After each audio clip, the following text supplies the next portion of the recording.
에베소서 강의 37번째 시간입니다. 오늘 본문 말씀은 에베소서 5장 6절로 9절입니다.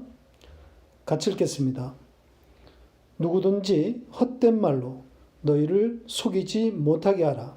이로 말미암아 하나님의 진노가 불순종의 아들들에게 임하나니 그러므로 그들과 함께 하는 자가 되지 말라. 너희가 전에는 어둠이더니 이제는 주 안에서 빛이라. 빛의 자녀들처럼 행하라. 빛의 열매는 모든 착함과 의로움과 진실함에 있느니라. 아멘. 6절의 헛된 말에 대해서는 지난주에 조금 이야기했는데요. 6절에 이어지는 다른 내용들과 연결해서 좀 더 살펴보도록 하겠습니다. 헛된 말은 속이 빈, 내용 없는 말이란 뜻인데 진리가 담겨져 있지 않은 모든 말, 즉 거짓말이라고 했습니다. 그 거짓말에 속지 말라고 말하고 있는 겁니다. 속지 말라는 명령에는 속고 있는, 또 속을 수밖에 없는 우리의 현실을 전제하고 있는 겁니다. 이번 주 칼럼에 제가 전광훈 목사에 대한 이야기를 썼는데요. 전 목사는 사회 규범적으로도 거짓말을 밥 먹듯이 하는 데다 성경이 정의하는 바 거짓말, 헛된 말을 쏟아내고 있습니다. 이전에 조용기 목사의 무당놀이에 한국 교회가 한 방에 넘어간 것처럼 또다시 전광훈 목사의 귀신놀이에 놀아난 겁니다. 누가 성령 받고 예언한다고 하면 다 넘어간단 말이죠. 성령은 무슨 성령입니까? 전광훈 목사가 주도하는 집회에 한국 대형교회의 장로들이 조직적으로 움직였습니다. 영락교회, 여의도 순복음교회, 온누리교회 등 교파를 가리지 않았습니다. 장로라 하면 적어도 수십 년간 교회 생활하면서 성경을 배울 만큼 배웠다 할 수 있는 사람들 아닙니까? 장로 고시를 통과해서 장로된 것 아닙니까? 한국교회가 얼마나 성경과 복음에 취약했는지 전광훈 목사의 이런 헛된 말, 거짓말에 허무하게 넘어가냐 말이죠. 반문재인, 친문재인, 이 싸움이 그렇게 중요합니까? 진리를 모르는 겁니다. 이 책임은 전적으로 목사들에게 있습니다. 예수를 가르치지 않은 거죠. 현실 참여, 사회 정의만 부르짖은 결과입니다. 관심이 온통 세상에 쏠리도록 가르쳐 온 겁니다. 십자가를 말하는 교회가 몇 교회나 있습니까? 왜 예수만 붙들어야 하는지, 왜 십자가이어야 하는지 말하는 교회가 있나요? 십자가를 다 부러뜨린 겁니다. 에클레시아, 진짜 교회에 대한 진지한 고민이 있어야 합니다. 예수를 배우려 하고 그 예수를 보내신 하나님의 그 사랑을 찬송하는 자가 교회입니다. 그 교회, 그 에클레시아가 얼마나 될까요? 저는 이전부터 예수를 믿게 된 자, 예수를 아는 자, 하나님의 설득에 의해서 믿음을 갖게 된 자가 극소수라고 주장해 왔던 사람 중에 한 사람입니다. 한국 기독교인 수가 수백만 혹은 천만을 말하고 있지만 그 숫자는 교회에 이름을 올려놓은 사람들의 숫자일 뿐 아니라 설사 매주 수백만 명의 사람들이 교회에 나와 예배를 본다 한들 하나님에 의해 설득된 믿음, 그 믿음을 가진 자가 얼마나 될까요? 다 속고 있는 겁니다. 화려한 건물과 매력적인 찬양, 그리고 세상을 향하라는 감동만 있는 설교에 속고 있는 겁니다. 건강하다고 알려진 개혁적인 교회의 강단도 마찬가지입니다. 오로지 투명한 교회 경영과 이웃사랑, 사랑의 실천만 말하고 있습니다. 어디도 예수와 십자가를 말하지 않아요. 인간의 지독한 죄성을 말하지 않습니다. 세상을 향해서만 지적질하고 있습니다. 자신의 죄를 봐야, 그것이 보여져야 예수의 십자가에 꼬꾸라질 것 아니겠습니까? 자, 이 거짓말하는 자를 오늘 본문 6절은 불순종의 아들들이라고 부르고 있습니다. 여기에 불순종의 아들들이라고 하니까 하나님의 말씀에 순종하지 않는 자라고 들리는데 그런 뜻이 아닙니다. 불순종이라고 번역된 이 단어의 사전적인 의미는 하나님에 의해 설득되지 않음, 이렇게 나와 있습니다. 그러니까 순종의 반대말이 아니라 믿음의 반대말이 되는 거죠. 이 단어의 뜻 자체가 그렇게 되어 있어요. 그러니까 믿음이란 단어와 어원이 같은 단어예요. 따라서 믿음 없음의 아들이라는 뜻이고, 그 믿음 없음에서 나오는 말들이 모조리 뭐라는 거겠어요? 예, 거짓말, 헛된 말인 겁니다. 하나님은 이들에 대해 이 거짓말하는 믿음 없음의 아들들, 그들에게 어떻게 하겠다고 합니까? 이로 말미암아 진노가 임할 것이다, 이렇게 되어 있죠. 이로 말미암아는 이런 것들로 인해서, 그런 뜻입니다. 따라서 어떤 것을 말하는 거겠어요? 예, 헛된 말들을 말하는 거예요. 그 앞에 나와 있는 헛된 말입니다. 그러니까 그 믿음 없음의 아들들이 내뱉은 그 거짓말로 인해 그들 자신들이 하나님의 저주를 받을 것이다, 이런 말이 되는 겁니다. 심판이 있다는 거죠. 당연한 거죠. 진노의 자식들인 겁니다. 평생 거짓말을 쏟아낸 것에 대한 마땅한 결과입니다. 그런데 7절에서 바울은 다시 그들과 함께 하지 말라, 이렇게 또 명령을 하고 있습니다. 무슨 뜻이겠어요? 앞에서도 말한 것처럼 그 속이는 자들에게 미혹되는 우리의 현실을 경계하고 있는 겁니다. 저주받을 그들이라고 말해놓고서 그들과 함께 하지 말라고 하는 것은 우리의 옛사람의 현실 때문인 겁니다. 그 자리를 떠나지 못하고 기웃거리는 우리의 옛사람의 모습 때문입니다. 여기서 함께 하지 말라라는 것은 함께 나누는 상태, 공유한다는 뜻입니다. 생각과 말을 주고받음, 이것을 의미하는 겁니다. 우리의 세상살이가 그래요. 세상과 단절하고 살 수는 없잖아요.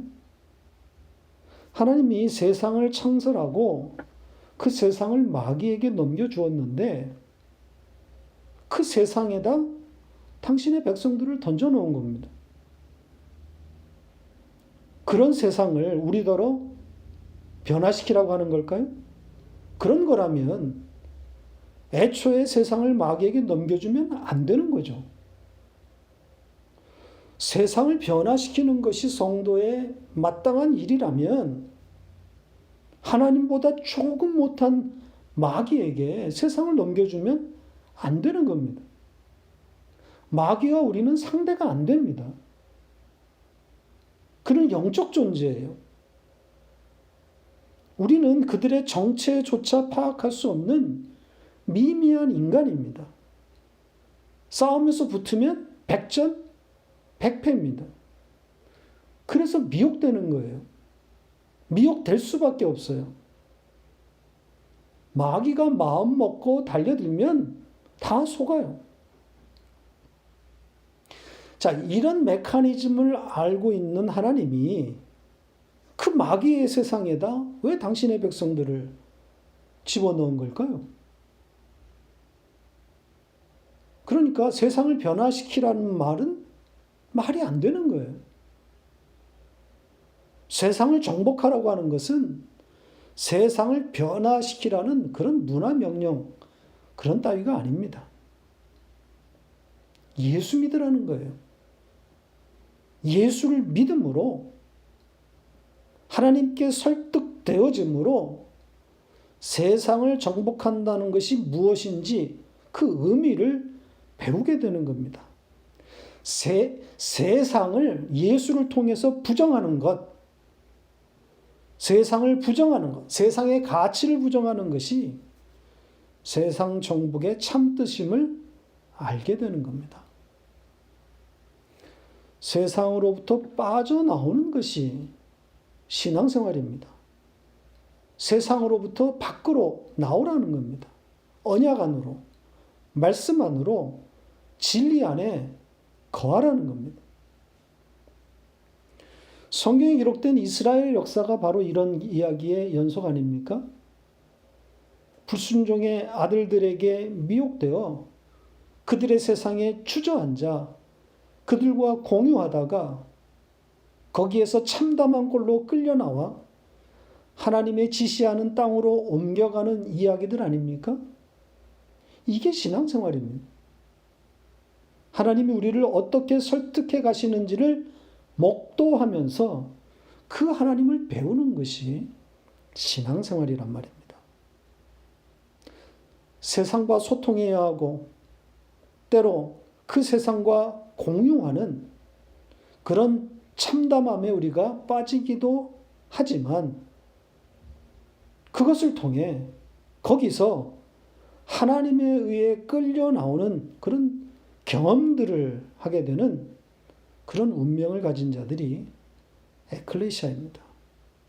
마귀가 달려들면 영락없이 미혹되어 세상에 주저앉게 되는 자들인데 그래서 하염없이 그 미혹의 강물에 떠내려 가는데 땅이 입을 벌려 그 강물을 다 먹어버리는 그런 일이 일어나는 거죠.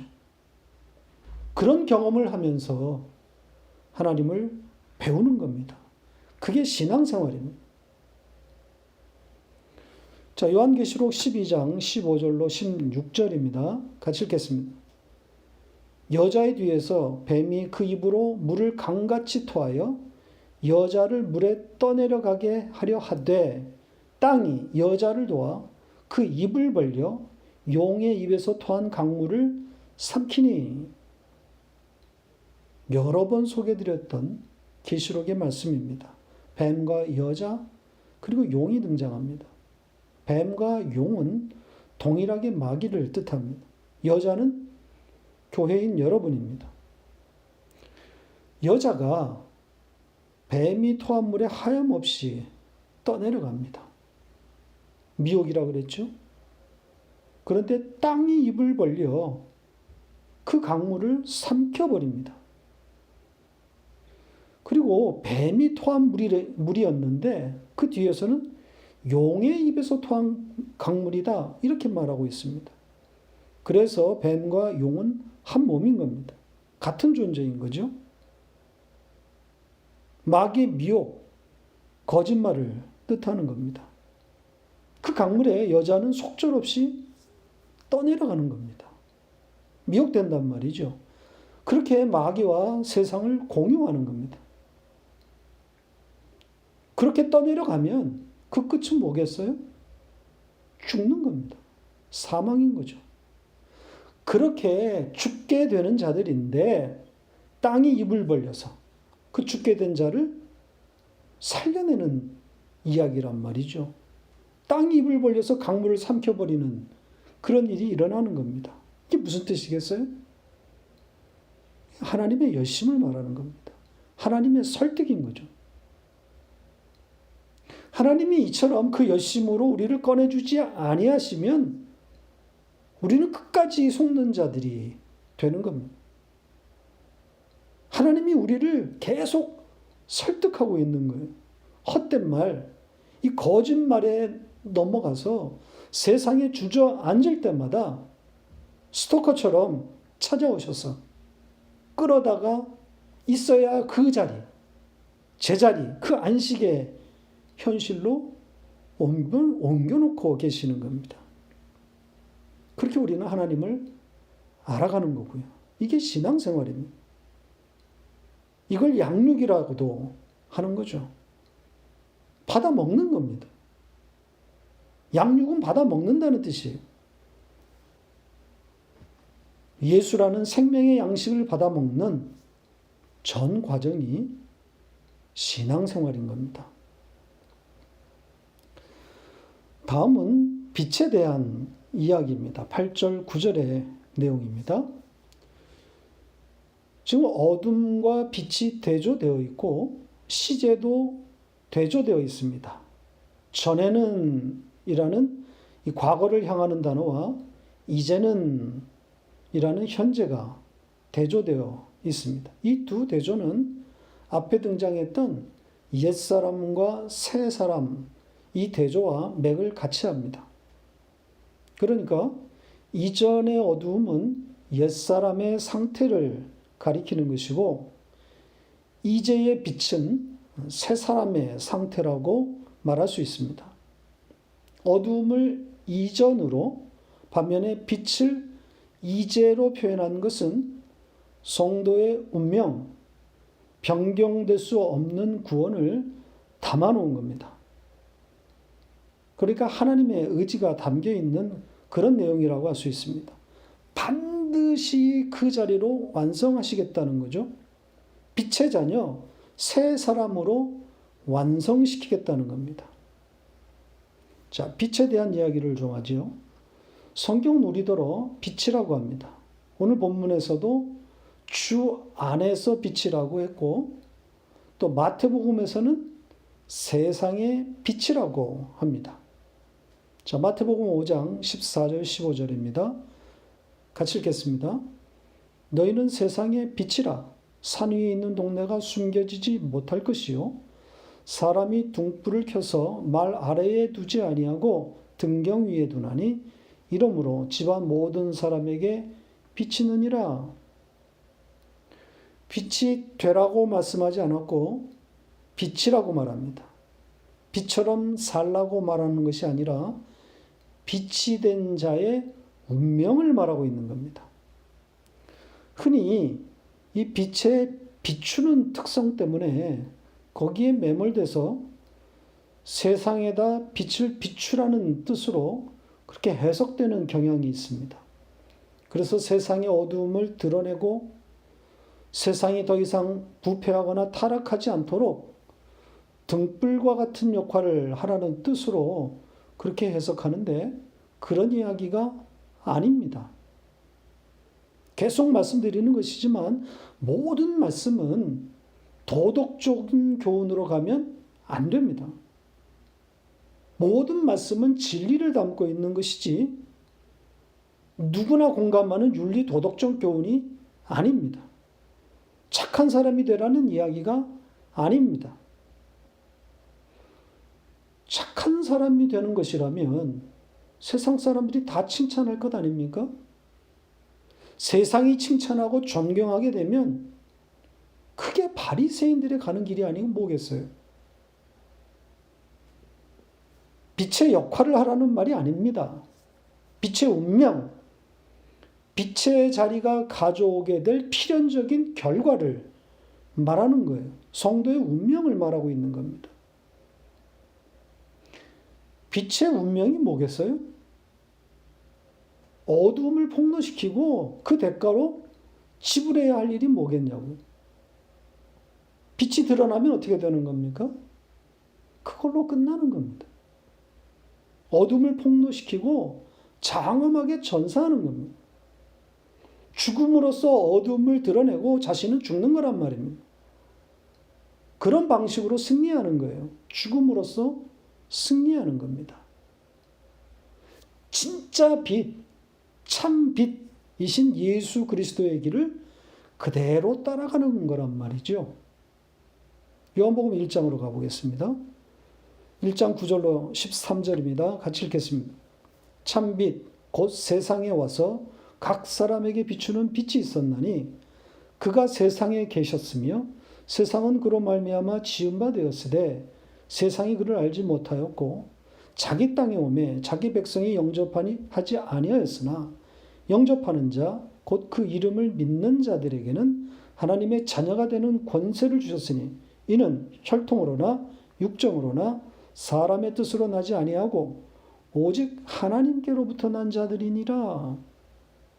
예수 그리스도에 관한 말씀이죠. 그분을 참 빛, 진짜 빛 이렇게 말하고 있습니다. 그러니까 진짜 빛이신, 빛 그 자체이신 그런 분이라는 뜻입니다. 그런데 그 빛이 어두움인 세상에 와서 그 빛을 비췄더니 어떤 일이 벌어졌습니까? 영접하는 자와 영접하지 않는 자로 갈라지더라는 거죠. 생명과 죽음으로 갈라지는 겁니다. 여기에 빛을 비췄다고 하는 것은 그분의 죽음, 십자가를 말하고 있는 겁니다. 십자가 세워졌음을 의미하는 거예요. 심판을 말하는 거란 말이죠. 착한 행실, 도덕적인 삶과는 아무런 관계가 없습니다. 따라서 우리더러 세상의 빛이다, 주 안에서 빛이다 이런 말씀은 이런 맥락에서 읽어야 맞는 겁니다. 착하게 살라는 이야기가 아니에요. 세상 사람들이 칭찬할 만한 높은 수준의 삶을 살라는 말이 아닙니다. 그게 아니라 진리를 품은 자로서 진짜 빛, 참 빛이신 예수 그리스도의 그 죽음의 길, 십자가의 길을 걷게 된다는 그 운명을 담고 있는 말씀입니다.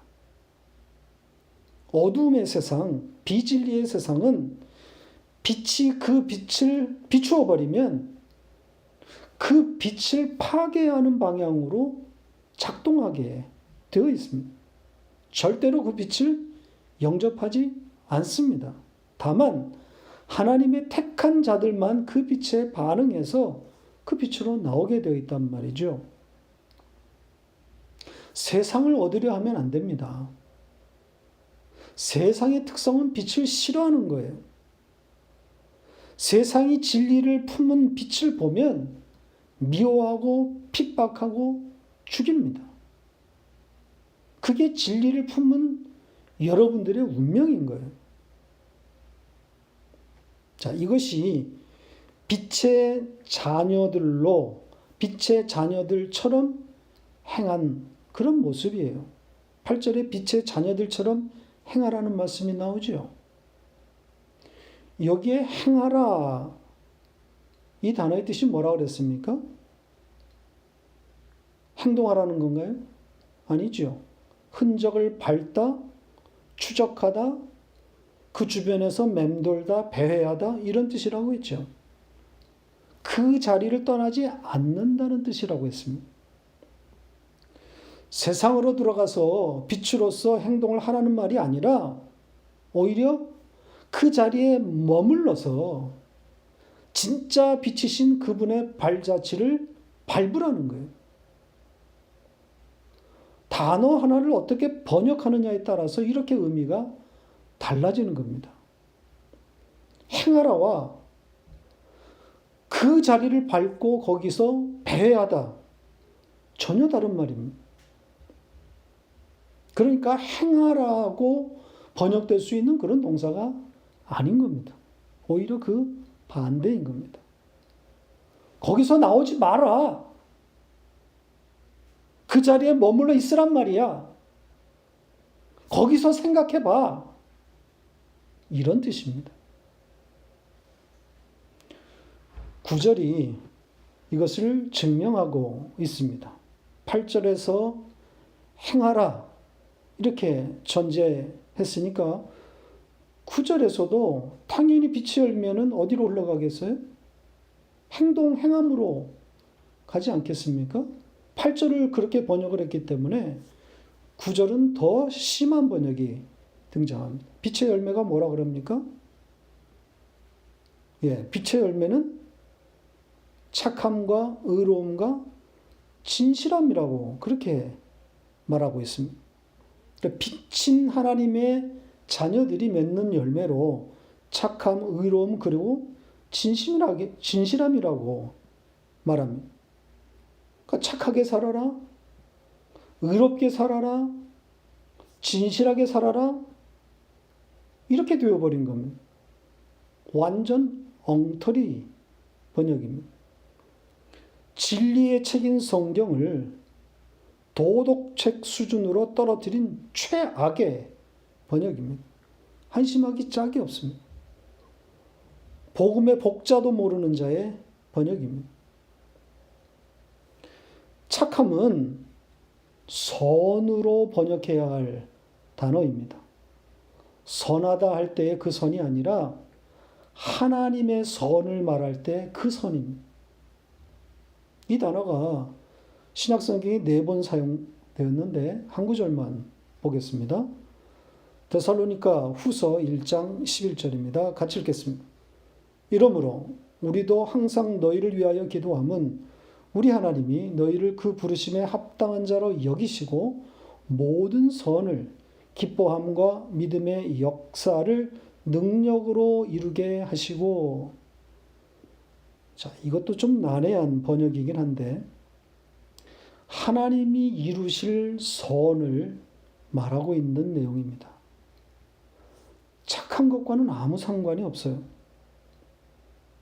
창세기에 보시기에 좋았더라. 바로 그 하나님의 좋음, 그 선을 말하는 그런 단어입니다. 두 번째 단어는 의로움인데 이 의로움은 의로 번역해야 할 단어입니다. 정의롭다는 것을 말하는 것이 아니라 하나님의 의를 말하는 거예요. 정의와 의를 구분할 수 있어야 합니다.